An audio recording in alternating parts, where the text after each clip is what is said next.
بسم اللہ الرحمن الرحیم۔ علم الصرف میں اب تک جو ہم نے پڑھا وہ اس کا ابتدائیہ تھا، اس کا تعارف تھا۔ اب یہاں سے ہم علم الصرف کا جو اس کا لغوی معنی ہے اور اس کا حقیقی جو مقصد ہے وہاں سے ہم اس کو شروع کر رہے ہیں۔ صرف کا مطلب چونکہ لفظ کو گرداننا اور پھیرنا ہوتا ہے تو ہم یہاں سے یہ سمجھیں گے کہ ایک لفظ سے دوسرا لفظ کیسے بنایا جاتا ہے، پھر تیسرا لفظ کیسے بنایا جاتا ہے، اس کی گردان کیسے کی جاتی ہے کہ ایک لفظ سے آگے کئی جملے کئی لفظ اس سے بنائے جا سکتے ہیں۔ تو اس میں سب سے پہلی جو چیز ہے اس کو ہم کہتے ہیں مصدر۔ مصدر کا معنی یہ ہوتا ہے کہ سارے لفظ اس ایک لفظ سے آگے نکلیں گے۔ مصدر کا مطلب کیا ہوتا ہے کہ باقی سارے لفظ اس ایک لفظ سے آگے نکلیں گے۔ اب مصدر جو ہے وہ الضرب ہے۔ الضرب اس کی جو پروننسیشن ہے وہ را کے ساکن کے ساتھ اس طرح ہوگی، الضرب۔ اس کا مطلب ہوتا ہے مارنا۔ اردو میں مصدر کی علامت یہ ہوتی ہے کہ اس کے آخر میں نون الف نا آتا ہے۔ اب الضرب کا مصدر ہے، اب ہم اس سے مختلف صیغے بنائیں گے۔ تو یہاں پر ہم جو گردان اس کی بنائیں گے یا صیغے بنائیں گے یہ ماضی کے ہوں گے۔ یہ کس سے متعلق ہوں گے؟ ماضی سے متعلق۔ یہ سمجھیں کہ مصدر سے ماضی کا صیغہ بنتا ہے، پھر ماضی کے صیغے سے مضارع کے صیغے بنتے ہیں، مضارع کے صیغے سے امر کا صیغہ بنتا ہے، اور مضارع کے صیغے سے ہی نہیں کا صیغہ بنتا ہے۔ اس لیے سب سے پہلے مصدر کو سمجھنا ضروری ہے، اور مصدر کو سمجھنے کے بعد پھر ماضی کو سمجھنا ضروری ہے، تاکہ ہم اس سے پھر مضارع کا صیغہ، پھر امر کا صیغہ اور پھر نہیں کا صیغہ بنانا سیکھ سکیں۔ تو عربی زبان میں جو صیغے ہوتے ہیں وہ 14 ہوتے ہیں، اس میں 6 صیغے غائب سے متعلق ہوتے ہیں، 6 صیغے حاضر سے متعلق ہوتے ہیں، اور 2 صیغے متکلم سے متعلق ہوتے ہیں۔ تو پہلے ہم غائب کے جو صیغے ہیں ان کو پڑھتے ہیں۔ الضرب سے ہی ہم اس کا صیغہ بنائیں گے، اور یہ صیغہ بنے گا ضربا۔ واحد مذکر غائب ماضی کا صیغہ، اس کی علامت یہ ہے کہ اس کے جو پہلے 3 حرف ہوں گے، یعنی جو تینوں حرف ہوں گے وہ تینوں متحرک ہوں گے۔ وہ تینوں کیا ہوں گے؟ متحرک ہوں گے۔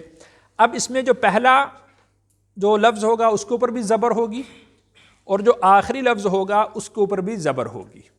درمیان کا جو لفظ ہے جس کو ہم نے عین کلمہ پڑھا تھا، اس کی حرکتیں بدلتی رہتی ہیں۔ کبھی اس کے اوپر زبر آ جاتی ہے، کبھی اس کے اوپر زیر آ جاتی ہے، کبھی اس کے اوپر پیش آ جاتی ہے۔ مثال کے طور پر ضربہ ہے، اب تینوں کے اوپر زبر ہے۔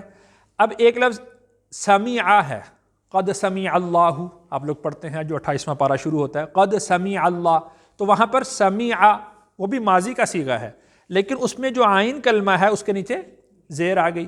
اسی طرح بسا اوقات جو عین کلمہ ہے اس کے اوپر پیش آ جاتا ہے، جیسے کروما، اب اس کے پہلے لفظ پر بھی زبر ہے، آخری لفظ پر بھی زبر ہے، اور درمیان کے اندر اس کے اوپر پیش آ گیا۔ تو اس طرح سے اس کی حرکت بدلتی رہتی ہے۔ لیکن یہ جو ضربہ کا ہے تو اس کے اندر تینوں جو حرکات ہیں وہ فتح کی ہیں، زبر کی ہیں۔ یہ واحد کا صیغہ ہوگا۔ واحد سے جب ہم اس کو تبدیل کرتے ہیں تثنیہ میں، تو تثنیہ میں تبدیل کرنے کا طریقہ کیا ہے کہ واحد کے صیغہ کے بعد الف کا اضافہ کر دیا جاتا ہے۔ واحد کے صیغہ کے بعد الف کا اضافہ کر دیں گے تو یہ تثنیہ کا صیغہ ہو جائے گا۔ جیسے ضربہ سے ضربا، صرف الف کا اضافہ کیا تو یہ واحد سے تثنیہ بن گیا۔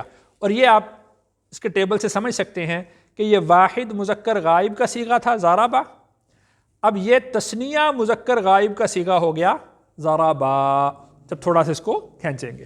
اسی طرح جب ہم اس کا جمع بنائیں گے تو اصل میں تو اسی طرح ہی ہے کہ ضربا، اور اس کے آخر میں اس کی علامت یہ ہے کہ واو اور اس کے بعد الف لگا دیا جاتا ہے، لیکن واو کی مناسبت سے اس کی حرکت بدل دی جاتی ہے۔ واو کی جو مناسب حرکت ہے وہ پیش ہے۔ ہم اس کو واو کی اخت کہتے ہیں. اخت کا معنی بہن ہوتا ہے، تو چونکہ اس میں مناسبت ہوتی ہے تو اس کو ہم واؤ کی اخت پیش اور الف کی اخت زبر اور یا کی اخت زیر، یعنی زیر کے ساتھ یا مناسب ہوتی ہے، اور اسی طرح الف سے پہلے زبر اس کو پڑھنا آسان ہوتا ہے، وہ اس کے مناسب ہوتی ہے، اور واؤ سے پہلے پیش اس کا پڑھنا آسان ہوتا ہے، وہ اس کے مناسب ہوتی ہے. تو اس طرح ہم اس زبر کو واؤ پیش میں تبدیل کریں گے واؤ کی مناسبت سے، تو یہ لفظ ہو جائے گا ضربوا. اب یہ ہو جائے گا جمع مذکر غائب کا صیغہ. اب ہم چلتے ہیں مؤنث کی طرف. تو مؤنث کی علامت یہ ہے کہ جیسے یہ ہم نے صیغہ لکھا واحد مذکر غائب کا، اسی طرح ہم اس کو واحد مذکر غائب کا ہی صیغہ یہاں پر لکھیں گے، لیکن تثنیہ کی علامت یہ ہوتی ہے کہ اس کے آخر میں تا ساکن ہوتا ہے. تو یہاں پر اس کے آخر میں ہم تا ساکن لگا دیں گے، تو یہ بن گیا ضربت. تو یہ واحد مؤنث غائب کا صیغہ بن جائے گا، واحد مؤنث غائب کا صیغہ یہاں پر بن جائے گا. اور تثنیہ کے لیے دونوں کا رول ایک جیسا ہے، دونوں کا قانون ایک ہے کہ ضربت سے ہی اس کے آخر میں الف لگائیں گے،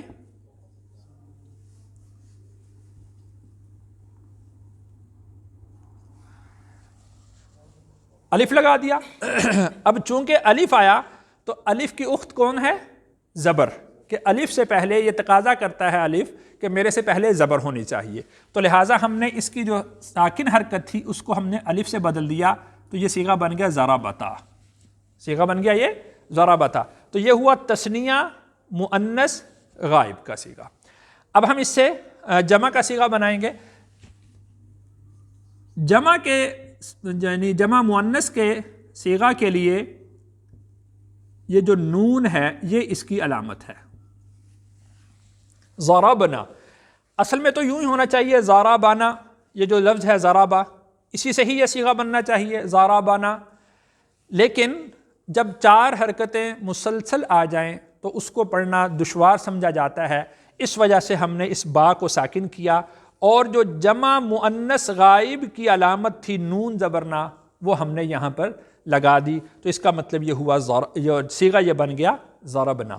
اب اس کا ترجمہ سمجھیں تو ہم اس کو ترجمہ کے اندر اس بات کا خیال رکھیں گے کہ نمبر 1 کہ یہ ماضی کا ترجمہ ہوگا، نمبر 2 یہ واحد کا ترجمہ ہوگا، نمبر 3 مذکر کا ترجمہ ہوگا، نمبر 4 یہ غائب کا ترجمہ ہوگا. یہ 4 چیزوں کا ہم خیال رکھ کر یہاں پر اس کا ہم ترجمہ کریں گے. ضربہ کا مطلب ہوتا ہے مارنا، ضربہ مارا، مارا اس ایک مرد نے، ساری چیزوں کا ہم نے خیال رکھا. مارا یعنی مارتا ہے یا مارے گا یہ نہیں بول رہے، ہم کہہ رہے ہیں مارا، اس نے ماضی کی یعنی ماضی کے اندر یہ فعل کیا ہے، تو ہم نے اس کا ترجمہ اسی حساب سے کیا کہ ماضی کا بھی خیال رکھا، واحد کا بھی خیال رکھا، مذکر کا بھی خیال رکھا اور غائب کا بھی خیال رکھا. تو ہم نے کہا ضربا مارا اس ایک مرد نے. اب یہاں پر اسی طرح آگے چلتے جائیں گے، مارا ان 2 مردوں نے، مارا ان یعنی ان جمع کے اندر آ جائے گا ان سب مردوں نے، یعنی اس میں ہم ساری چیزوں کا خیال رکھ رہے ہیں. اب اسی طرح مارا اس ایک عورت نے، مارا یعنی یہ ماضی کا ہے، ان 2 عورتوں نے، مارا ان سب عورتوں نے. تو ہم یہ 4 چیزوں کا یہاں پر خیال رکھ کے پھر ہم اس کا ترجمہ کر رہے ہیں. تو یہ تھا علم الصرف سے متعلق آج کا درس. آگے آ جاتے ہیں ہم علم النحو کی طرف. تو جیسا کہ میں نے عرض کیا تھا کہ جملہ کی 2 قسمیں ہوتی ہیں، ایک کو ہم جملہ خبریہ کہتے ہیں اور دوسرے کو ہم جملہ انشائیہ کہتے ہیں. جملہ خبریہ کی تعریف یہ ہوتی ہے کہ جب بات کرنے والا بات کر کے خاموش ہو جائے، ہم اس کی بات کے بعد اس کو سچا یا جھوٹا کہہ سکیں. مثال کے طور پر وہ کہتا ہے کہ جیسے یہی جملہ ہے کہ مارا اس ایک مرد نے. اب ہم پوچھتے ہیں تو اس کو کسی نے مارا نہیں ہوتا، تو وہ جھوٹا نکل آتا ہے. تو جملہ خبریہ اس کو کہتے ہیں کہ کلام کرنے والا جب کلام کر کے خاموش ہو جائے تو اس پر ہم سچا یا جھوٹا ہونے کا حکم لگا سکیں، ہمیں پتہ ہو کہ یہ شخص جھوٹ بول رہا ہے یا یہ شخص سچ بول رہا ہے. انشائیہ اس کو کہتے ہیں کہ جس سے متعلق ہم اس شخص کو سچا یا جھوٹا نہ کہہ سکیں، اس لیے کہ وہ جو صیغہ ہوتا ہے جملہ انشائیہ کا، اس میں ماضی، حال یا مستقبل اس سے متعلق کوئی گفتگو نہیں ہوتی۔ مثال کے طور پر امر ہے، تو مار، اب اس میں نہ ماضی ہے، نہ حال ہے، نہ مستقبل ہے، تو لہٰذا ہم اس کے کہنے والے کو سچا یا جھوٹا نہیں کہہ سکتے، تو امر۔ اسی طرح نہیں کا مطلب ہوتا ہے کسی کام سے روکنا۔ استفہام کا مطلب ہوتا ہے کسی چیز کا سوال کرنا، کسی چیز کا پوچھنا۔ مثال کے طور پر ہم یہ پوچھتے ہیں آج درس ہوگا یا نہیں، اب یہ سوال ہے نا، اب اس سوال کرنے والے کو ہم کیا کہیں گے؟ یہ سچا کہیں گے یا جھوٹا کہیں گے؟ کچھ بھی نہیں کہہ سکتے، یہ صرف سوال کر رہا ہے، اس لیے استفہام۔ تمنی کا مطلب ہوتا ہے کاش کے ساتھ جو ہم جملے بولتے ہیں، کاش ایسا ہو جائے، جیسا کہ اللہ تعالیٰ نے قرآن مجید میں ارشاد فرمایا کہ یا لیتنی کنت ترابا، اے کاش، کافر کہیں گے کہ اے کاش کہ ہم مٹی ہو جاتے، تو یہ تمنی ہے۔ ترجی کا مطلب یہ ہوتا ہے امید رکھنا کسی چیز سے متعلق، لعل اللہ یحدث بعد ذلک امرا، جیسا کہ اللہ نے قرآن میں ارشاد فرمایا کہ شاید کہ اللہ تعالیٰ اس کے بعد کوئی نیا معاملہ پیدا کر دیں۔ عقود کا مطلب ہوتا ہے خرید و فروخت، کوئی عقد کرنا، کوئی نیا کانٹریکٹ ہم جو کر رہے ہوتے ہیں، تو اس کانٹریکٹ سے متعلق پہلے کوئی خبر نہیں ہے کہ یہ پہلے ہو چکا ہے نہیں ہوا، وہ نئے سرے سے جو عقد کیا جا رہا ہوتا ہے اس کو کہتے ہیں۔ ندا کا مطلب ہوتا ہے پکارنا، جیسے یا اللہ، اب یہ جملہ تو ہے پورا، لیکن اب اس کہنے والے کو ہم سچا یا جھوٹا نہیں کہہ سکتے۔ اسی طرح عرض کا مطلب یہ ہوتا ہے درخواست دینا، اپلیکیشن دینا، عرض کرنا، تو اس میں بھی ہم کسی کو سچا یا جھوٹا نہیں کہہ سکتے۔ اسی طرح قسم ہے کہ کوئی شخص کسی کام کے کرنے کی قسم اٹھاتا ہے، اللہ کی قسم میں درس لوں گا، اللہ کی قسم میں سبق پڑھوں گا، اب یہ تو اس نے قسم اٹھائی ہے، سچا یا جھوٹا اس وقت اس کو نہیں کچھ کہا جا سکتا، تو یہ قسم کا جملہ۔ تعجب کا مطلب بھی یہ ہوتا ہے کہ کسی چیز کو دیکھ کر حیرت کا اظہار کرنا کہ کتنا خوبصورت ہے، ما احسن بھی، اللہ تعالیٰ نے اس کو کتنا خوبصورت بنایا، کتنا جو ہے وہ حسین اللہ تعالیٰ نے اس کو بنایا ہے۔ تو یہ علم النحو سے متعلق آج جملہ انشائیہ کی اقسام تھی۔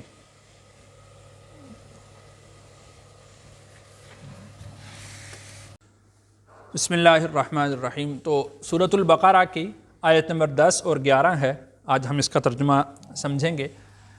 فی کا مطلب میں، قلوبہم، یہ دو لفظ ہیں، قلوب الگ ہے اور ہم الگ ہے۔ قلوب کا مطلب دل، یہ جو ہم کا لفظ ہے بسا اوقات قرآن میں یہ ہم کے معنی میں بھی آتا ہے، تو اس کا مطلب یہ ہوتا ہے جمع مذکر غائب۔ ہم کا جو لفظ ہے کس کے لیے استعمال ہوتا ہے؟ جمع مذکر اور غائب، کہ ایک تو یہ جمع ہے، دوسرا یہ مذکر کے لیے استعمال ہوتا ہے، اور تیسرا یہ غائب کے لیے استعمال ہوتا ہے، موجود کے لیے۔ تو اللہ تعالیٰ نے فرمایا فی قلوبہم، ہم کا مطلب ہوگا ان، یعنی ذہن میں یہ رکھیں گے کہ جمع ہے، مذکر ہیں اور غائب ہیں۔ فی قلوبہم، ان کے دلوں میں، مرضن، مرض ہے، بیماری ہے، روگ ہے، ان کے دلوں میں روگ ہے۔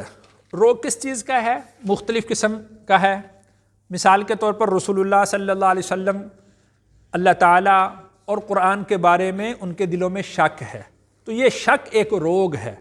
اور اسی طرح سے رسول اللہ صلی اللہ علیہ وسلم کی رسالت سے متعلق ان کے دل میں حسد تھا۔ دراصل حسد اس بات کا تھا کہ رسول اللہ صلی اللہ علیہ وسلم بنی اسماعیل میں آئے، حضرت ابراہیم علیہ السلام کے دو بیٹے حضرت اسحاق اور حضرت اسماعیل، تو آپ علیہ السلام حضرت اسماعیل کی اولاد میں آئے، تو جو حضرت اسحاق علیہ السلام کی اولاد میں تھے باقی سارے بنی اسرائیل وہ کہلائے، اور باقی سارے پیغمبر کتابیں وہ بنی اسرائیل میں آئیں، تو ان کے دل میں حسد تھا کہ آخری پیغمبر بھی ہمارے میں سے ہی ہونا چاہیے، یہ بنی اسماعیل میں سے کیوں ہوا؟ اس کو اللہ تعالیٰ نے ذکر فرمایا کہ حسدم من عند انفسہم، کہ ان کے دلوں کے اندر جو حسد تھا، یہ حسد والا روگ ان کے دلوں میں تھا، حسد والی جو بیماری تھی یہ ان کے دلوں میں تھی۔ فزادہ، فا کا مطلب پھر، فزاد، یہ جو فا کا لفظ ہے یہ جس طرح ہم اردو میں بولتے ہیں نا، پڑھو گے تو پاس ہو جاؤ گے، یہ شرط اور اس کے ساتھ جزا، اس کے درمیان میں جو اس کی جزا کے لیے لفظ بولا جاتا ہے، تو فا کا لفظ اس کے لیے آتا ہے۔ اس کا مطلب تو بھی ہو سکتا ہے، اس کا مطلب پھر بھی ہو سکتا ہے۔ زادہ کا مطلب زیادہ کر دیا، زیادہ کر دیا۔ ہم ان کے لیے، اللہ اللہ نے، مرضا بیماری، یعنی وہ جو حسد تھا، وہ جو شک تھا، وہ جو روگ تھا، اللہ تعالیٰ نے ان کے اس حسد میں، اس شک میں، اس روگ میں اللہ نے اضافہ کر دیا تاکہ ان کو اور تکلیف ہو، یہ اور مصیبت کے اندر مبتلا ہو۔ وَلَهُمْ، واو کا مطلب اور، لہم کا مطلب، لام کا مطلب کے لیے، ہم کا مطلب ان، تو وَلَهُمْ کا مطلب ہو گیا اور ان کے لیے، عذاب عذاب ہے، علیم دردناک، تکلیف دہ۔ علیم ان کا جو لفظ ہے علم سے ہے، اور علم ان کا مطلب ہوتا ہے تکلیف دہ، تکلیف، تو علیم تکلیف دینے والا، دردناک۔ بما کانو، یہ جو با ہے یہ سبب کے طور پر آتا ہے، اس کا مطلب یہ ہوگا بسبب۔ بسبب کا مطلب یہ ہے، اس کی ریزن یہ ہے کہ یہ ان کے لیے دردناک عذاب کیوں ہے، اس کی ریزن یہ ہے بما کانو، جو کانو یکذبون، وہ جھوٹ بولتے تھے، وہ جھوٹ بولتے تھے۔ یہ بات آپ ذہن میں رکھیں کہ کانو کا جو لفظ ہے بسا اوقات یہ اکیلا آتا ہے، ورنہ یہ کسی فعل کے ساتھ مل کر آتا ہے۔ تو یہ یکذبون جو ہے یہ فعل مضارع ہے، ہم اس کی علامات آگے پڑھیں گے۔ تو یہاں پر اس کا ترجمہ ہوگا کہ بسبب اس کے جو وہ جھوٹ بولا کرتے تھے، بولتے تھے، اس سبب سے اللہ تعالیٰ نے ان کے لیے دردناک عذاب۔ اور جھوٹ کیا تھا کہ زبان سے وہ کہتے تھے کہ ہم ایمان لے آئے، زبان سے وہ رسول اللہ صلی اللہ علیہ وسلم کی رسالت کا، قرآن مجید کا اقرار کرتے تھے، لیکن حقیقت میں ان کے دلوں کے اندر آپ علیہ الصلاۃ والسلام کی رسالت یا قرآن سے متعلق وہ حقیقی ایمان ان کے دلوں میں نہیں تھا۔ تو زبان سے کہنا کہ ہم ایمان لے آئے، تو حقیقت میں یہ کیا ہوا، جھوٹ ہوا۔ تو اللہ تعالیٰ نے ان کے اس جھوٹ کے سبب ان کے لیے دردناک عذاب۔ اور قرآن مجید میں اللہ تعالیٰ نے ارشاد فرمایا کہ ان المنافقین فی الدرک الاسفل من النار، کہ جو منافق ہیں وہ جہنم کے سب سے نچلے طبقہ میں ہوں گے، یعنی کفار، مشرکین، یہود و نصارہ، ان سے بھی نچلے طبقہ میں، سب سے نچلے طبقہ میں کون ہوں گے، منافق ہوں گے۔ تو سب سے دردناک عذاب وہ منافقین کو دیا جائے گا۔ وَإِذَا، واو کا مطلب اور، اذا کا مطلب جب، قیلا کہا جاتا ہے، لہم ان سے، ویسے لام کا مطلب ہوتا ہے کے لیے، لیکن جو لفظ قالا ہے، قالا، اس کے بعد جب لام آتا ہے، قالا یا اس سے بنا ہوا کوئی بھی لفظ، قالا یا اس سے بنا ہوا کوئی بھی لفظ، جیسا کہ ہم نے صرف میں دیکھا کہ ایک ہی لفظ سے آگے پھر مختلف الفاظ بن رہے ہیں، تو اس کے بعد جب لام آئے تو سے کا معنی ساتھ لائے، تو ترجمہ اس کا سے کیا جاتا ہے۔ وَإِذَا قِيلَ لَهُمْ، اور جب کہا جاتا ہے ان سے، لا تفسدو، لا کا مطلب نہیں، تفسدو تم فساد پھیلاؤ،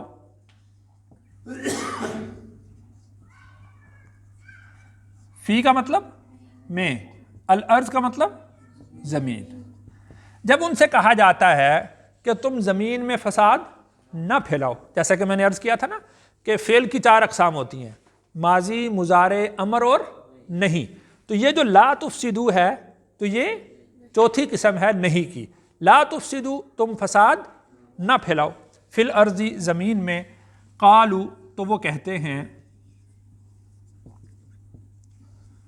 انما، انما کا جو لفظ ہے یہ کلمہ حصر ہے۔ کلمہ حصر کا مطلب ہوتا ہے تاکید۔ کلمہ حصر کا مطلب کیا ہوتا ہے، تاکید۔ یہ جو ہم یہ مثال کے طور پر اس کا ترجمہ یوں میں کروں گا، قالو تو وہ کہتے ہیں، انما نحن مصلحون، ہم تو اصلاح ہی کرنے والے ہیں۔ یہ جو تاکید آ رہی ہے جملے میں، یہ انما کی وجہ سے آ رہی ہے۔ نحن کا مطلب ہوتا ہے ہم، مصلحون کا مطلب ہوتا ہے اصلاح کرنے والے۔